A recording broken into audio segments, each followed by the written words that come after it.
Polygons are the next step up from a triangle. And actually, a triangle is a polygon, but polygons are more general in the sense that there is no limit on the number of sides. So the definition here is very similar to what we saw when we were talking about the definition of a triangle. And it's got all of the same kind of technical details. The goal being to rule out a bunch of special cases, like the ones I've got here. The images here are not polygons, and the definition is carefully worded to rule them out. For example, a polygon has to be a closed figure, which rules out this one. It's made up of segments called edges, each of which connects to exactly two other segments, which rules out this one, because you see these two are crossing here in the middle, and we're going to require that they only meet at their, not that they only meet, that they have to meet at their endpoints, which rules out this one because these endpoints are not meeting the endpoint of another segment. So again, lots of technical details here, all in an effort to say exactly what we normally think of when we say a polygon. So I've got some examples of polygons here. There are a number of polygons that are special, since they kind of have their own name. And the naming convention for polygons is based on the number of sides. Right? So for example, we're starting off here with a triangle, which we've seen before. A quadrilateral is a polygon with 4 sides, pentagon 5 sides, hexagon, heptagon, so on, up to 10. Now, 10 is generally the point where we stop giving special names. Right? We can talk about bigger polygons, absolutely, but if you want to talk about a polygon with 15 sides, for example, you could go to Google Translate, look up the Greek word for 15, right, which is where all these prefixes here are coming from. Glue the phrase "gon" onto the end, and there you go. And yes, okay, technically that would be a valid name, but nobody's going to know what you're talking about, except maybe people in Greece. So once we get past 10, the custom is just to go with a number, right? So if I want to talk about a polygon with 15 sides, for example, I would just call it a 15-gon and be done. So remember when we talked about triangles, one of the things we discussed was the sum of the measures of the angles in a triangle. And we saw that that always comes out to 180. We can come up with a similar rule for polygons. In fact, it's going to be based on that conclusion we had with triangles. So if I take, for example, this quadrilateral here, 4-sided polygon, and I just pick a point somewhere in the middle, doesn't matter where, then I'm going to draw triangles by going from that middle point out to the edges, right? Because there are 4 vertices here, that means I ended up with 4 triangles. Now I know that the sum of the measures of the angles in a triangle is 180 degrees, right? So that means if I add up all 4 of these triangles, the angles add up to 4 times 180. But that overcounted, right? Because I also counted all 4 of these angles in here. Well, those 4 angles all together make up a circle. Right? They go all the way, we haven't talked about circles yet. They go all the way around. Right? They go the whole 360 degrees. So if I take 4 times 180 and I subtract out those 360 degrees worth of interior angles that I didn't want to include, I'm going to end up with the measures, the sum of the measures of just these 4 outside angles. You do the arithmetic here, this comes out to 360 degrees. Okay, excellent.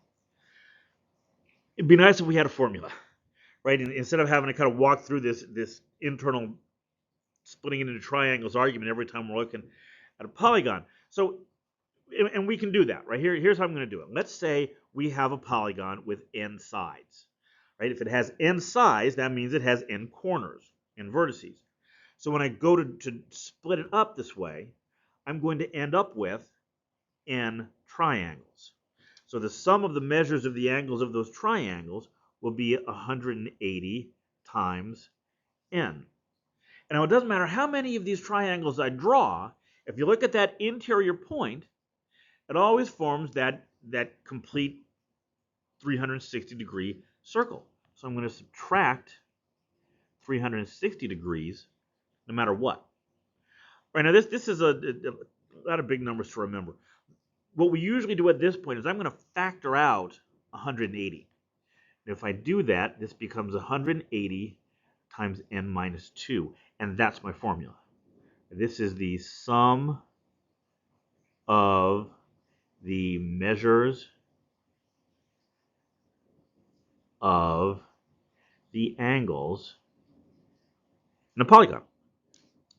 Now, unfortunately, for general purposes, that's as far as we can go. We really can't drill down further, get more specific, talk about individual angles. Because, for example, take a look at this quadrilateral.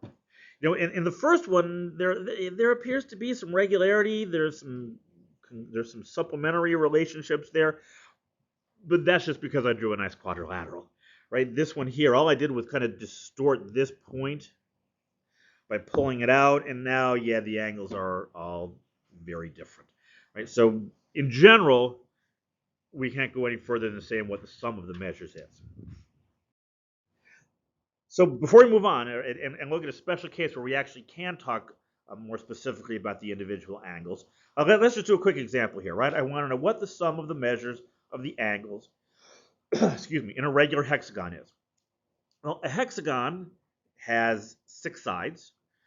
And remember, n in our formula was the number of sides. So n is going to be 6, which means the sum of the measures of the angles is 180 degrees times 6 minus 2. 6 minus 2, that's 4. 180 times 4 is 720 degrees. And there's the sum of the measures. Okay, there's a special kind of polygon. It's called a regular polygon. Right? And a regular polygon is one that meets all of the other requirements we talked about earlier, but we're going to throw in one extra requirement that all of the sides have to be congruent. Right? All the sides have to be the same. So the most common example of this, we actually saw one earlier. And an equilateral triangle is a triangle where all 3 sides are the same. That's a regular polygon. Another example that everyone is probably familiar with already would be a square. A square is a quadrilateral where all 4 sides are equal. Now, in this case, we actually can be a little more specific. We actually can get information about the individual angles inside the figure. All right, so I've got a question here that'll illustrate this. What's the measure of an individual angle in a regular heptagon? Right, well, I got my formula, right? My formula says that the sum of the angles is 180 times 7 heptagon, 7 sides, 7 minus 2, and 180 times 5, that's 900 degrees. Now, because this heptagon is special, because it's a regular polygon, not only are all the sides the same, but all the angles are going to be the same. Right? So if the angles are the same, then this 900 degrees has to be distributed evenly among the 7 of them, which means the measure of an individual angle will be 900 divided by 7, which is approximately, I had to round here, 128.57 degrees.